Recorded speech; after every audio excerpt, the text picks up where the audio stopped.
Mukutu gwa Ugandan Lifestyle nze Segaba Murishi. Akatika akati ebigenda maaso mu ggwanga lya Uganda amwattu birungi si birungi. Nsonga za kalulu akeeyo e Kawempe North. Anonno bino bibeereddewo ng'olunaku olw'ejjo yabadde Mbooko nga yenyooka. Ab'ekibiina kya National Unity Platform badde basimbula okuvaawo amunange ku kitebe kyabwe ekikulu e Makerere Kavule. Bano nno basobodde okubeera nga obwanga babutunuuliza abajjaati. Bano babadde bakutte solido era be babakubye bangi wetwogerera amunange bakwatiddwa abalala banyiga biwundu.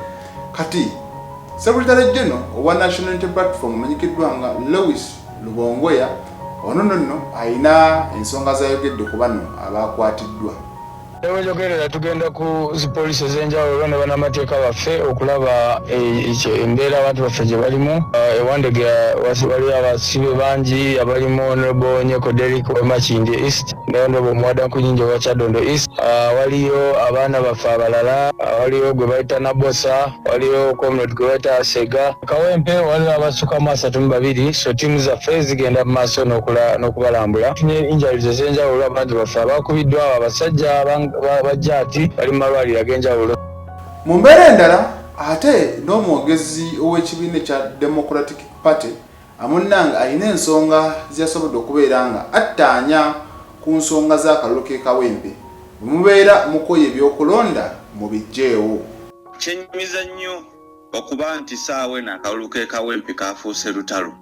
Era omuntu yenna ogenda mu kalulu k'e Kawempe weetaaga bulletproof, weetaaga element, weetaaga okwesabika kubanga oba ogenda mu lutalo kwambalagana n'abakuuma ddembe. Kibi nnyo nti gavumenti saawa eno etutuusizza mu mbeera ya lutalo. Kuba kati singa gavumenti teyagala bululu buno yalibadde ebujjawo. Naye abaana b'abandi bali kufuna ebisago, abaana b'abandi bali kufa lwa kalulu. Gavumenti ke yeerimbikamu ka mazima na bwenkanya ate nga sikisika mazima na bwenkanya. Fenga Democratic Party twagala okusaba gavumenti nti bwe temwagala kuvuganyizibwa mujjewo obululu. Zeze ensonga ze kati ye owa Electoral Commission omwogezi naye alina bingi nnyo byayogedde kwene ensonga era bw'ati basobodde okubeera nga annyonnyola. Tulina okukuuma emirembe ate akalulu si lutalo. Akalulu si lutalo ate akalulu si kakufana kuwona. Tewali gwe kisanyusa okulaba ebifaananyi ebirimu abantu nga balwana nga bakubagana oba bakubibwa baani oba bakubibwa ab'ebyokwerinda oba batatagana n'abantu ba bulijjo. Akakiiko kasaba buli omu eyeenyigira mu kalulu ka by-election mu Kawempe Division North akuume emirembe, agoberere amateeka, ate abo abasunsuddwa nga bali mu program, bali ku program bagenda gye balina okubeera. Tewabaawo abataataganya okubalemesa okunoonya akalulu. Akati okusinziira akalulu nga we kali, NRM yaleese omukyala Nambi, ate waliwo era omulala eyawakanyibwa NRM amanyikiddwa nga Karadi Anifa, akossa ekibiina kya National Unity Platform kyaleese Council Elias Luyimbazi Nalukoola, ate abali mu independent bawerako Mutazindwa Mwali ate ne Muhammad Luswa Luwemba n'abalala bangi bagamba mututeekemu obwesige mwattu tujja sobola okulaba nga tubakiikirira bulungi mu guno omwaka ogusigaddeyo. Kati bw'otunuulira ebiriwo wakati wa Kanso Nalukoola ne Luswa ekyamazima aye nabyo byongera okubeera nga byeraliikiriza. Balobala bonna bw'okibala nti b'opposition era mu debate yaliwo amunnange awo Makerere Kavule ku kitebe kya National Unity Platform balobala bonna baagirimu nawe twogerera ate omu alaga mulabe wa munne. Luswa alaga nti Nalukoola mu butuufu kyagala maaso n'okubeera nga akola kya butaliimu kiriwa.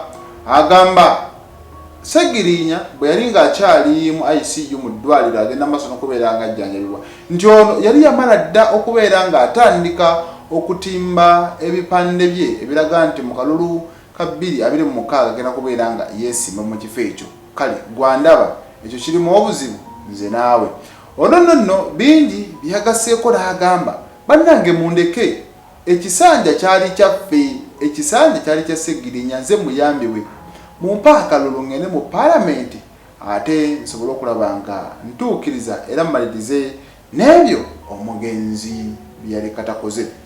Abaana ku social media bayongedde okubeera nga bawanda omuliro. Jjukira eno ku social media nuupu erinayo fan base y'amaanyi nnyo gye bali bakukolokota naawe n'owulira bakulumba naawe nogenda maaso n'okubeera nga okajjuutuka bageze maaso n'okubeera nga beebuuza ebibuuzo eby'enjawulo era bino bageze maaso n'okubeera nga beebuuza ne bagamba bw'ogamba nti Nalukoola yali badde amunnange tawanika bipande nga Sseggirinya akyali mulamu kyali kyakukungula ate gwe mukamawo eyafudde n'okomawo okwesimbawo kiraganga nti gwe ekyo kye wali osabirira ate naawe osobole okubeera nga mwattu odda mu bigere bye kubanga walitandikidde n'okuba kansala okulaga nti tageti yo tiyali yawa MP n'ogamba 2026 nziyo kuba kansala kati singa mukamawo yakomawo wali kikoledde ki kitegeeza wandi mwesimbyeko.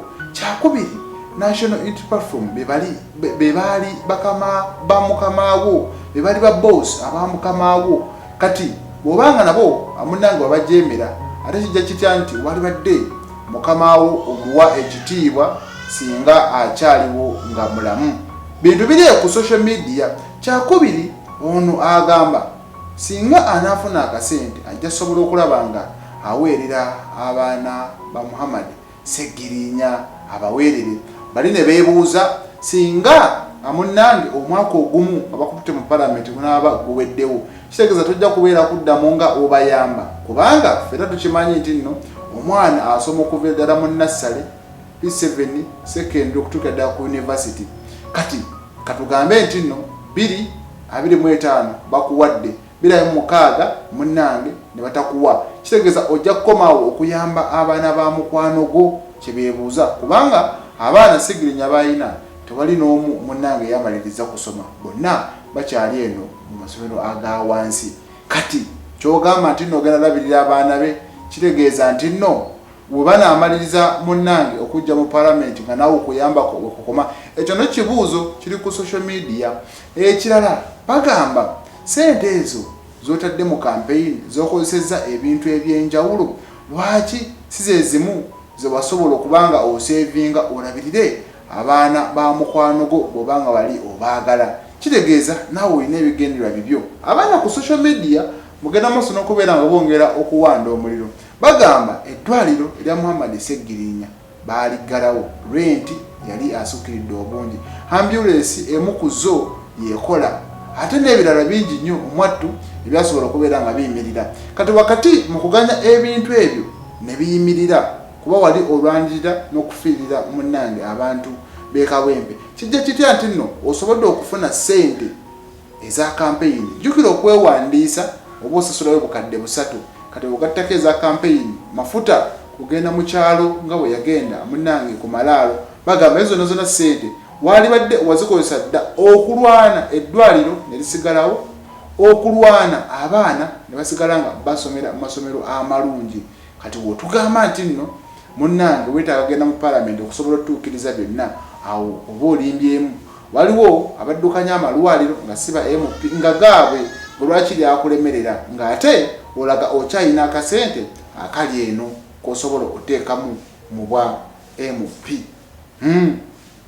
Bano era bayongedde okubeera nga balumba ne maama wa Sseggirinya naye bannanga abaana tebatya bamulumbye ne bagamba maama Sseggirinya kimanye nti ajjanjaba omulwadde si yamusikira bw'aba yamusikira wali badde olaga ekyokulabirako nti olw'okuba Luuswa yabeererawo nnyo omwana wo kati nakaakati yaba abeera omusikaawe kiraga ki nti si lwakuba ayina sikira musaayi nedda waliwo n'asikira ebintu ebikalu naawe vaayo ogambe nti amaka ga Sseggirinya agali eno Luuswa yagasikidde.